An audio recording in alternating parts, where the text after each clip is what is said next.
परम पूज्य गुरुदेव के चरणों में वंदन। वंदनीय माता जी के चरणों में वंदन। माँ गायत्री माँ के चरणों में वंदन। उपासना जीवन की अनिवार्य आवश्यकता, भाग 5। आज हम बात करने जा रहे हैं कि उपासना को भी दैनिक जीवन में स्थान मिले।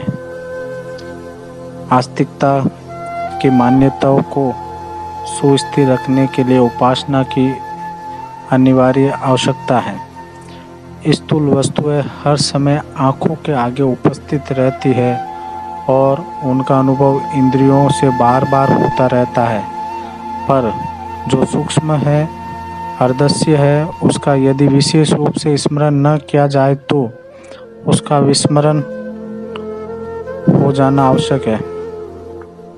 उपयोग में आने वाली वस्तुएं सामान्य भी यदि बहुत दिन तक व्यवहार में नहीं आती है तो हम उन्हें भूल जाते हैं।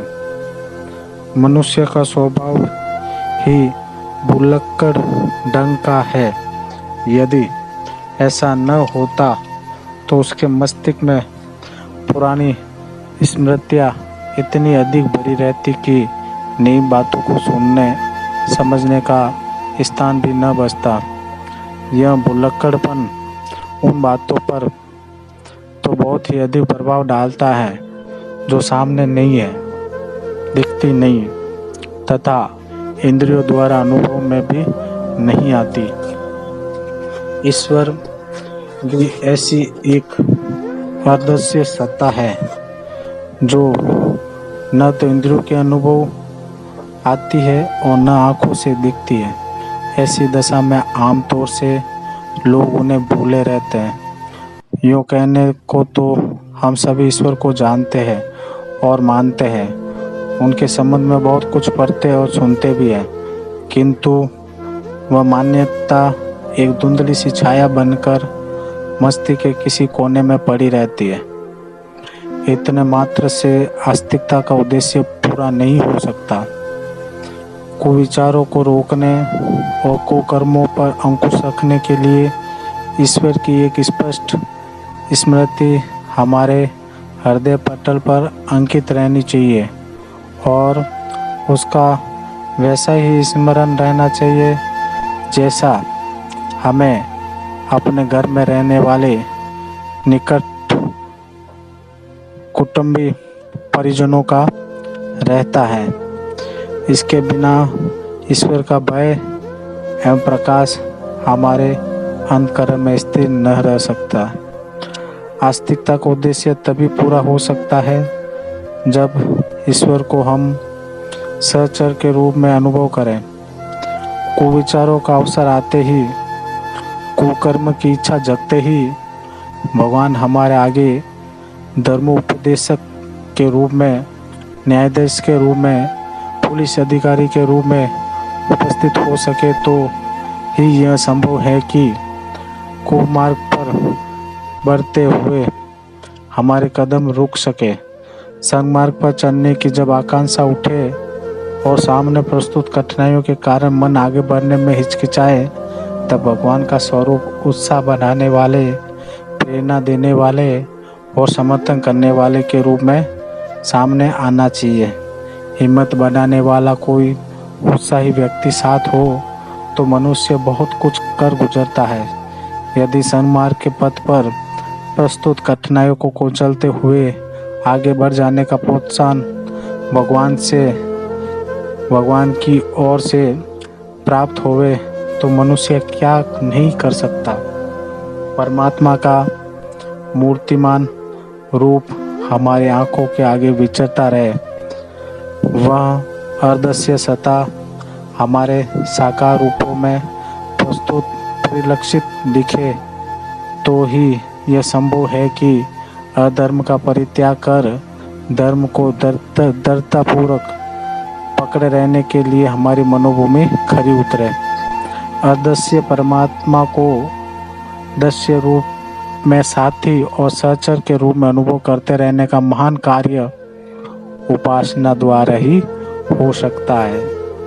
जब ध्यान, पूजन, अर्चन, आदि के विधान इसलिए बनाए गए हैं कि उस आधार पर बार बार मनुष्य परमात्मा का मनोयोग पूर्वक स्मरण करे और उस स्मृति के आधार पर प्रभु को अपने निकटवर्ती संबंधी, कुटुंबी, साथी एवं सहचर के रूप में उपस्थित रहता हुआ सदा अनुभव करता रहे। पूजा से इसी मनोवैज्ञानिक आवश्यकता की पूर्ति हो सकती है। बार बार स्मरण करने से दो बिछड़े हुए विरही जन अपने प्रिय को और भी अधिक निकट हृदय में बसा हुआ अनुभव कर सकते हैं। तो क्या परमात्मा को इस प्रकार स्मरण करके निकटवर्ती के रूप में अनुभव नहीं किया जा सकता है? यदि हम अपने प्रियतम को निरंतर साथ रहने का अनुभव कर सके तो पापों से बचे रहना और पुण्य प्रयत्नों में संलग्न रहना तो सहज ही हो जाएगा। साथ ही हम निर्भय, निश्चिंत, आशावादी और उत्साही भी रहेंगे। जिसके साथ परमात्मा जैसी शक्ति है वह किसी से क्यों डरेगा?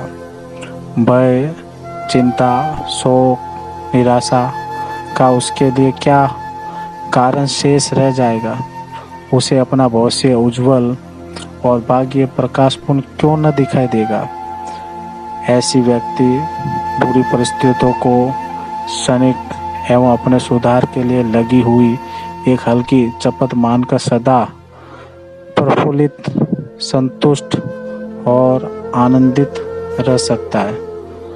जब परमात्मा सत्य है, शिव है, सुंदर है, तो उसके उपासक का स्वरूप वैसा ही क्यों न होगा? परमात्मा समस्त सत्प्रवृत्तियों का केंद्र एवं अनंत शक्तियों का केंद्र है। जीव अंत में विभु बनना चाहता है तो उसे अपने सामने एक आदर्श उपस्थित रखना होगा।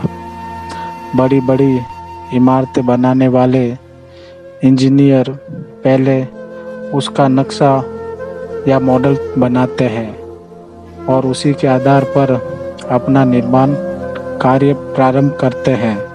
हम अग्रगामी होना चाहते हैं, आत्मा को परमात्मा के रूप में, मानव को महामानव, विश्व मानव के रूप में परिणत करना चाहते हैं, तो आवश्यक है कि उसके लिए कोई नक्शा या मॉडल सामने हो। सच्चित आनंद स्वरूप परमात्मा ऐसा ही आधार है जिसको निहारते हुए अपनी प्रकृति का कार्यक्रम तैयार कर सकते हैं।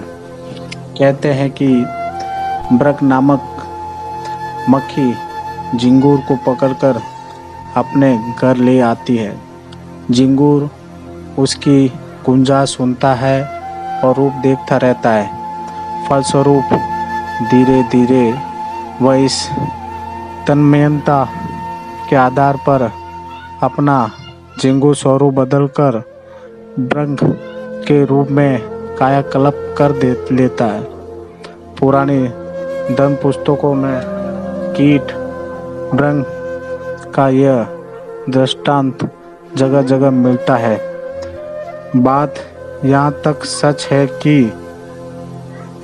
यह खोज का विषय है, पर आत्मा के संबंध में यह सर्वथा सत्य है और वह परमात्मा का सच्चे मन से जितना जितना चिंतन करता है उसी अनुपात से परमात्मा के रूप में बदल जाता है। साधारण आत्माओं से महात्मा बनते कितनों को ही देखा गया है। जीवन का लक्ष्य आत्म उत्कर्ष है, उसकी पूर्ति में परमात्मा का स्मरण, चिंतन एवं भजन पूजन की प्रक्रिया को अपनाया जाना आवश्यक है।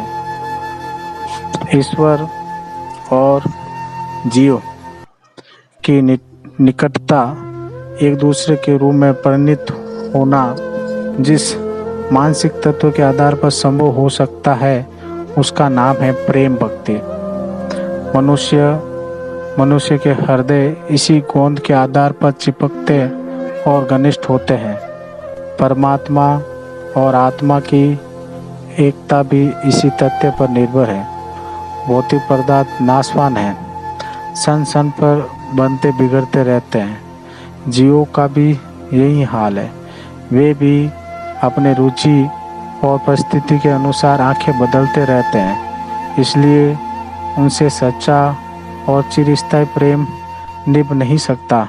सामने वाले की स्थिति का प्रभाव अपने ऊपर पड़ता ही है।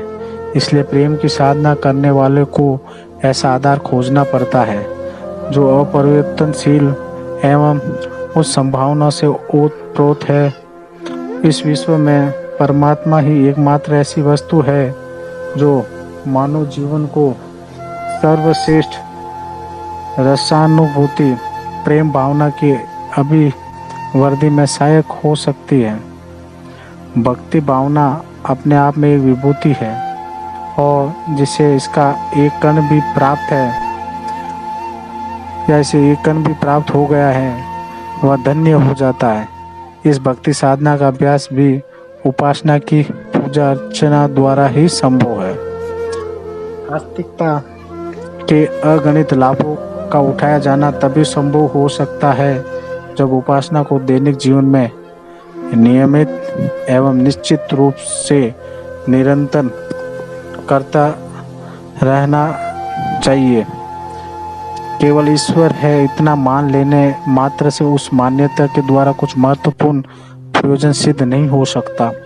इसलिए हम में से प्रत्येक को यह प्रयत्न करना चाहिए कि दैनिक जीवन में उपासना के लिए कोई निश्चित एवं निर्धारित विधान अवश्य रहे। आज के लिए इतना ही। जय गुरुदेव, जय माता दी।